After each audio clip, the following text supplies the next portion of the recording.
Hi, my name is Kara. I am a BCBA. And if I stop and think about what one task I've spent the most time in my career doing, it's probably helping my staff be able to take accurate data in the most efficient way possible. Now, granted, I've been pen and paper for a long time, so that was a challenge, but moving to electronic systems has also been challenging, typically because we're working in multiple systems with lots of logins and staff have to remember what to do and when to do it. They don't always remember, so then I have to remind them. That just makes my to-do list get bigger and bigger. So I'm super excited to show you what data collection looks like for your frontline staff on Central Reach's mobile app.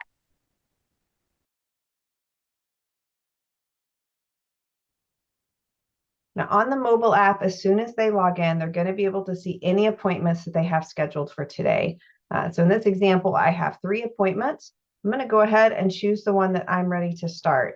Now, as soon as I do that, I've got some information here about my client, including a phone number, in case this is an in-home or community appointment and I'm running a little late and need to get a hold of caregivers. Now, as soon as I'm ready to start an appointment, I'm going to slide that bar at the bottom, and that's going to capture my clock in time. Now, in the background, that clock in time is going to go on my timesheet as the frontline staff member, but also on the billing entry for the client. Now, you'll see here, this appointment was scheduled to be in the office. And if for some reason there was a last minute change, I can make that change here. But today we're going to say that that is accurate. Now, once I have clocked in, you'll see I have access to my data sheets. So in Central Reach, you've got the ability to create multiple data sheets per client. And then you can assign those data sheets just to the people that need them. So in this example, we see this client at home, but we also see him at school. So if I'm the at-home staff and I don't go to school with this client, I might not even see this on my list, just to make it simpler and easier for me to make sure I'm using the right data sheet. Now I'm going to go ahead and choose his in-home data sheet.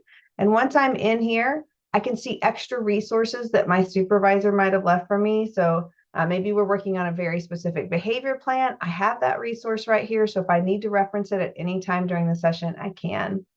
Now I also have access to all the programs I need to run. So things like a task analysis appear here. For a task analysis, I can see a step-by-step view, or I can toggle it open and see that whole chain view.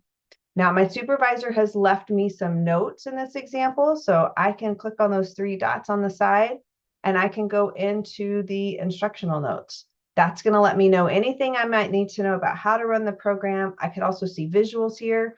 My supervisor could even include a video model for me to watch, just in case this is a new program and I might need to see that before I actually run it. Now, some other examples of targets here. If I'm ready to work on listener responding, I can open that up. You'll see in this example, I've got a 5 trial minimum set. So maximum minimum number of trials are certainly something you can do here. So let's say I just run a few trials and then I move on to my next target. You'll see there's an alert next to that program. That just lets me know I haven't completed my minimum number of trials yet. So hopefully I'll go back and do that. You'll also see up at the top, I've got another prompt level here. You'll see the session scheduled for 1 hour. I have 58 minutes to go. So as this gets closer to the end of the session, that number is going to turn red, just so that I can keep track and manage my time appropriately. Now you even have the ability in Central Reach to build out your own prompt or response buttons. So in this example, we're not just tracking correct and incorrect responses, but I'm also tracking approximations of the word. So supervisors have lots of flexibility to make sure that they can track exactly what they want to here. Down at the bottom, here's where I access my behavior reduction targets. So if my client was hitting, I can quickly open that up and just track how many times he was hitting. I've got lots of duration timers. I can even track rate for elopement, so I can turn that timer on, track how many times it's happening. I have interval timers here. I even have the ability to set timers to come on at the beginning of data collection like this one did. Just one less thing that the RBT has to remember to do. I can even collect my ABC data here, so I can choose the behavior that occurred. My supervisor has set this up with antecedents and consequences already here. It could also be set up as free text boxes so that staff could type that. I've got an extra box where I'm tracking where the behavior occurred. That could also be set up as just a notes box for staff to put extra narrative in about that behavior.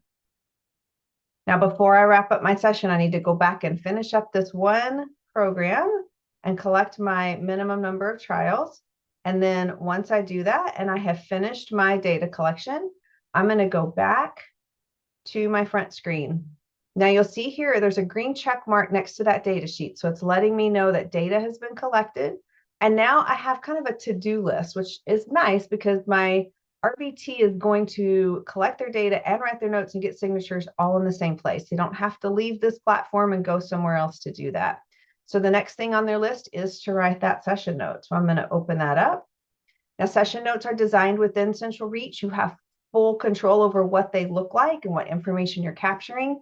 You have the ability even to make some questions required. So anything that has that asterisk next to it means staff have to answer that question in order to complete their session note. Now here I have the ability to put narrative in. I can use checkboxes or drop-down menus if I need to. I even have the ability to pull in a session summary, and that will give me a list of all the programs I ran along with the data associated with those programs that will populate onto my session note. Now, the last thing I can do here is collect signatures. You'll see again that red asterisk means this signature is required. So based on what your funding sources need, you can make signatures required, which again just means that staff cannot finish this sheet until they have collected everything that you want them to. You'll see at the bottom, I also have the ability to assign this note to a supervisor, which means when I'm done as the frontline staff member, this session note will end up in my supervisor's inbox on their dashboard where they can review the note and sign off on it there. Now, as the last step here, I'm going to slide that bar at the bottom to end my appointment. It's going to have me confirm that everything looks right as far as what kind of data I collected. And then it's also going to give me my appointment summary, which is going to show me the clock in and clock out time. It's going to confirm that I collected data. I finished up all the required elements of the note and I got the required signatures. Now, if I'm running late for some reason, I can go back and complete this note later. All of this will stay saved as a draft. But if we're on time and I can go ahead and finish it, the last thing that's going to happen is as a staff member, I'm going to sign off. And then you'll see it takes me back out to my calendar view. It marks that appointment complete. So now data has been captured and graphed. The session note has been stored. A timesheet has been completed for me as a staff member, and a billing entry has been completed for the client. But all your frontline staff needs to know is their job is done and they can move on to their next session.